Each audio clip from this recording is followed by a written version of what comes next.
Assalamu alaikum class. How are you all? Welcome back to your class and welcome to a new day.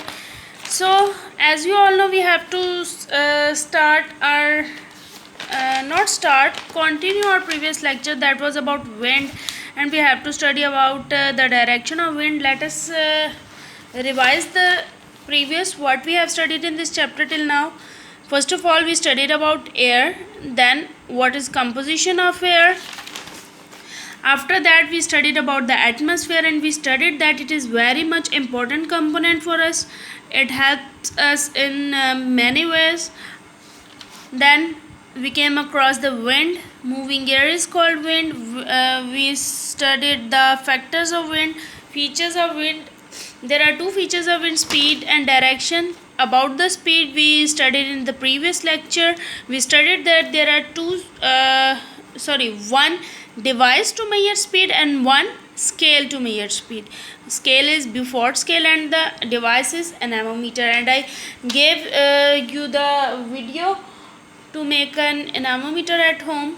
Hopefully many students may have made. Today we have to start about the direction of air.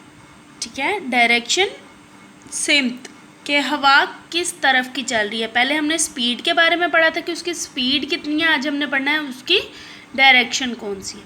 Direction refers to which way an object is moving. Direction का मतलब क्या है कि किस वे में, किस रास्ते की तरफ कोई भी चीज़ मूव कर रही है. ठीक है, ईस्ट वेस्ट नॉर्थ साउथ, ये क्या है, डायरेक्शंस है. A car can move in different direction and so can wind. Car different directions में मूव कर सकती है, विंड भी डिफरेंट डायरेक्शन में मूव कर सकती है. We can find out the wind direction with some instruments. Wind vane और वेदर कॉक, ये क्या है, एक इंस्ट्रूमेंट है जिससे हम वेदर की डायरेक्शन मूव कर सकते हैं. यहाँ पे आपको नज़र आ रहा होगा.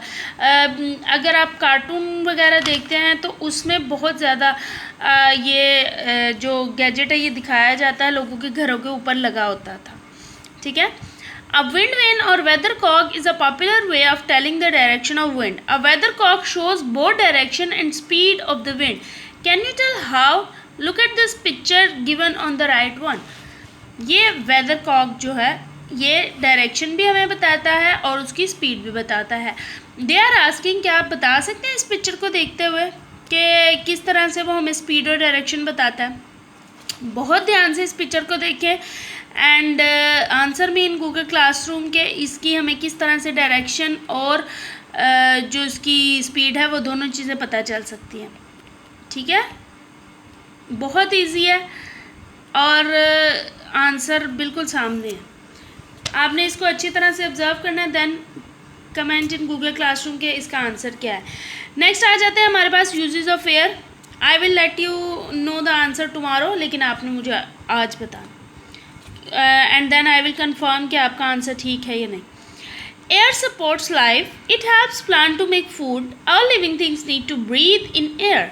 ठीक है, एयर बहुत इंपॉर्टेंट फैक्टर है. हमने प्रीवियसली भी पढ़ा था कि हम खाने और पानी के बगैर तो कुछ टाइम के लिए ज़िंदा रह सकते हैं, लेकिन एयर के बगैर हम 5 मिनट भी सर्वाइव नहीं कर सकते. Some other uses of wind are. इसके यूजेस देखते हैं. सबसे पहले it is used in many musical instruments to produce sound. Sound produce करने के लिए यूज़ किया जाता है. It fills up things and make them useful. चीज़ों में भरने के लिए, जैसे बलून्स फिल करते हैं, गाड़ियों के टायर्स फिल करते हैं. अगर एयर नहीं होगी, वो फिल नहीं होगी, तो गाड़ियाँ भी नहीं चलेंगी. It keeps things moving. चीज़ों को मूव करने में हेल्प आउट करता है. It is use to make electricity. Wind की वजह से विंड वेन्स चलते हैं जिससे इलेक्ट्रिसिटी प्रोड्यूस होती है. अगर ये नहीं होगी तो विंड वेन्स नहीं चलेंगे और इलेक्ट्रिसिटी प्रोड्यूस नहीं होगी. Till here your reading is complete. After that what is your activity. Hopefully you all have taken your July task. ठीक है, जुलाई के टास्क में अगर आप जाते हैं तो सबसे पहले आपके पास हैं MCQs. So let us start. What is the percentage of oxygen in air? 78%, 1%, 21%, 12%. कितने परसेंट ऑक्सीजन होती है? 21%. We have studied it. The thick layer of air that surrounds Earth is called atmosphere, wind, oxygen, nitrogen. कौन सी layer होती है? Atmosphere की, ठीक है। An anemometer is a device use to, अभी हमने रिकॉल किया है, study the composition of air, no, measure the speed of wind, yes, measure the speed of wind, tell the direction of wind, all of these, no, it just tell us speed of wind. What is the value of Beaufort scale for the wind that is strong enough to move leaves? सबसे strongest Beaufort scale की जो value है वो कौन सी है जिसमें wind जो है वो ट्री लीव्स को मूव कर देती है? That is 0, no, 1, no, 12, no, 12 तो मैक्सिमम है, that is 3. Which of these tells the direction of wind? इनमें से विंड की डायरेक्शन हमें कौन बताता है?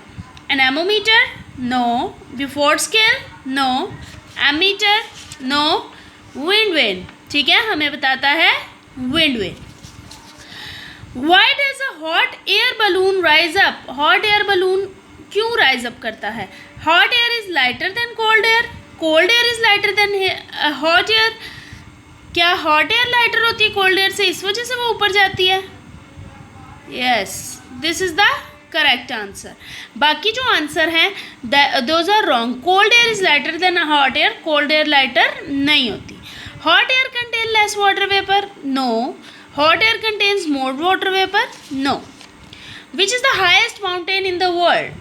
ये तो आपको ज़बानी याद होना चाहिए, फर्स्ट लेक्चर में मैंने आपको कहा था you have to keep it in mind.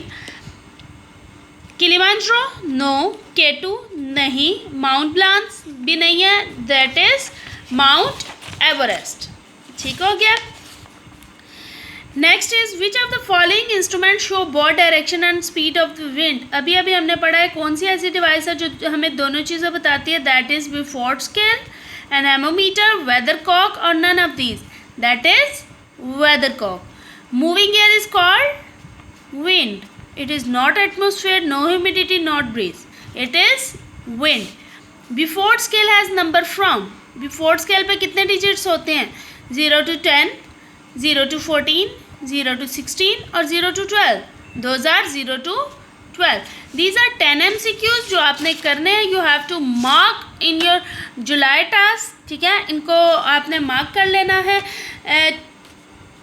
By tomorrow inshallah we'll start our question answers. Till tomorrow just do the reading of page number 66 as well as learn these MCQs. Fine, mark it on your task. Take care of yourself. Allah Hafiz.